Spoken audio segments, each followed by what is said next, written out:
the Special Programs Coordinator at the Greater Reading Chamber Alliance, and this is another edition of the Chamber Spotlight. I'll be filling in for Karen Marsdale. She's on vacation, and I hope she's having a great time. Right now, I am here with Sudha Alit, one of the owners of Kula Kamala Foundation and Yoga Ashram. Her husband, Ed, is here with her, and he's in the back. Hi, Ed. And we're going to be talking a little bit about where you've come from, what you do. I would love to tell the crowd about what you have going on. You opened in 2007. Yes, we did. We actually, we originated in New Jersey. And so a little bit more than 10 years ago, it's closer to 12 now. And we opened up a little school in Lakehurst, New Jersey. And from there we moved to Toms River, and then we came here. We started off as a business with owners, myself and my husband. But then at some point down the line, we decided that we were going to transform into a nonprofit organization. And so now there's actually no owner, it's only founders. Okay. And so we're more appropriately called the founders of the organization. And the work that we do is for the greater good of the community. So we use yoga therapy, and other mindfulness practices in order to support greater happiness, health, wellness, reduction of suffering, to think outside of the box for people when they're trying to solve their life problems and to recover or heal from life traumas. And so we have a very broad scope of tools that we both teach the general public, we teach professionals, and we also train yoga teachers and yoga therapists to bring it back with them. Yeah. So would you say that you're doing these things through yoga, or is it above and beyond yoga? It's through yoga. Okay. It's absolutely through yoga, yes. An ashram is actually a spiritual school of yoga. And typically an ashram is set a little bit away from highly populated areas so that it's a little quieter, so that when people come in and they take their yoga class or they attend meditation or they come in and do what's called kirtan, which is chanting, that it's quiet, there's very few distractions, it's a very clear environment. Okay. We have a pay what you can cafe, which is vegetarian and gluten-free, all whole food based.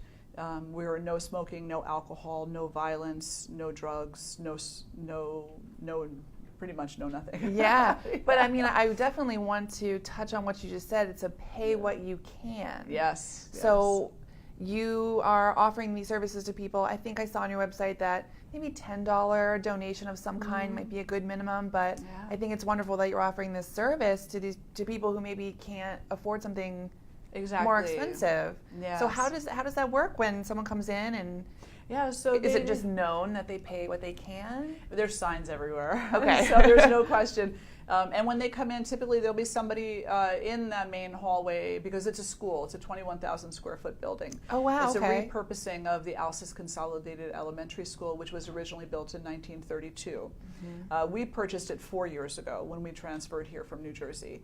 And my husband headed up the team of individuals who upgraded the school to bring it to a greater environmental footprint, to alleviate the burden that the older buildings tend to have.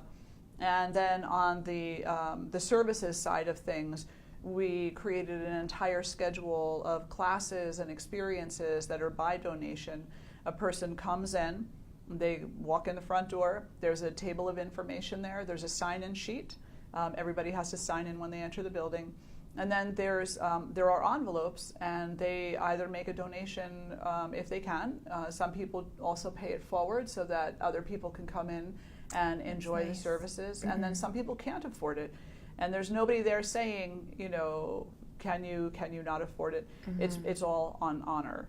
And then if they're coming in for a meal, they go down to the cafeteria. And our wonderful kitchen staff, which is headed up by Brahmani Rachel Johnson, who's a wonderful cook. And she has really done an amazing job bringing the cafe to the place where it is now. Completely whole food based, gluten-free, vegetarian, and everything made with love.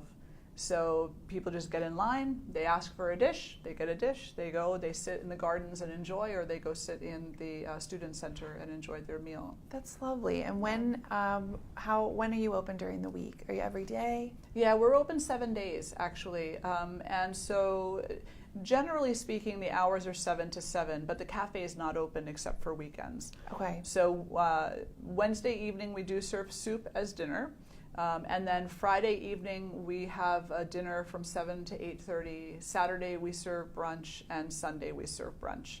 And the other days the kitchen is for trainings and for other things that are happening at the ashram.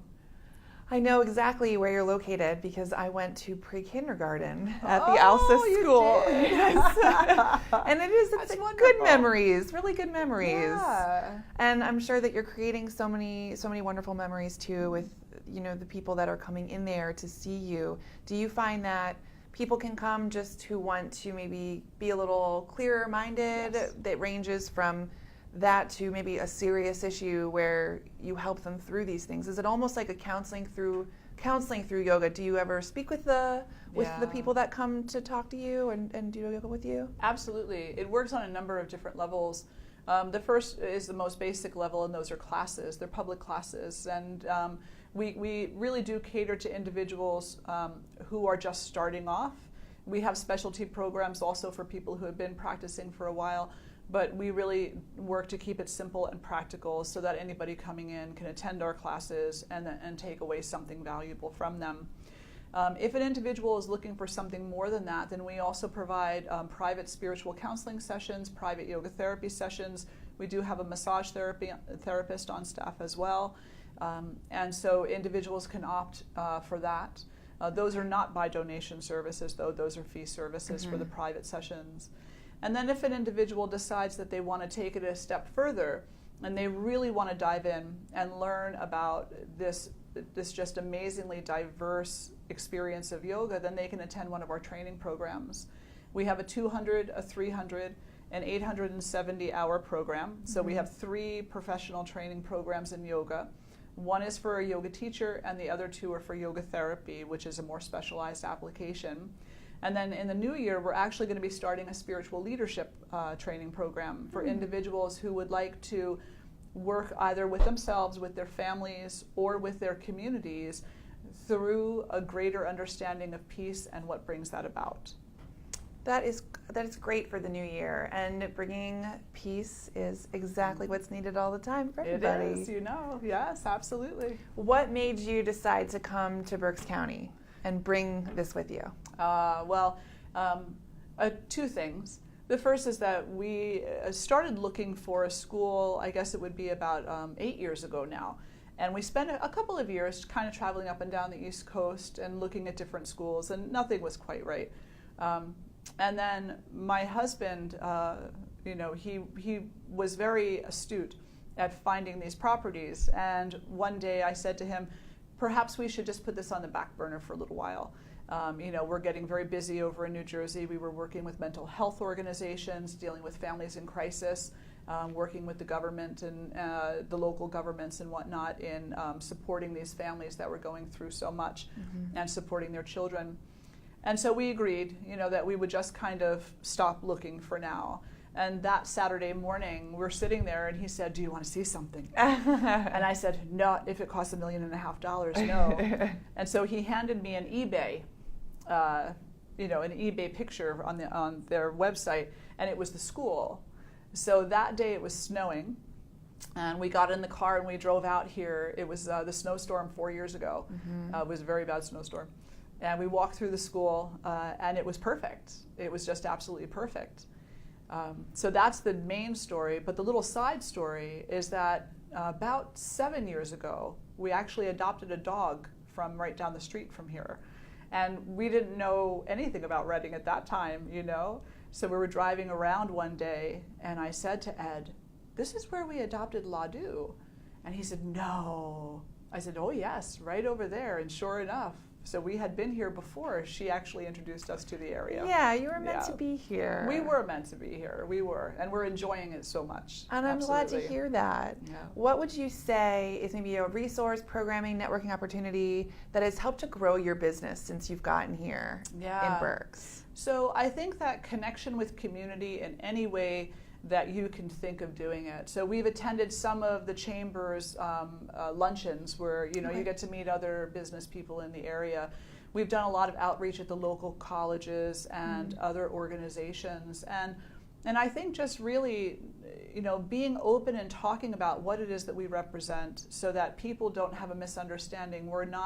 We do have a yoga studio within the school, obviously, because we teach classes, but it's so much more than that. There's something there for every person who is looking for more peace in their life. There's something there for everyone who's looking for greater health.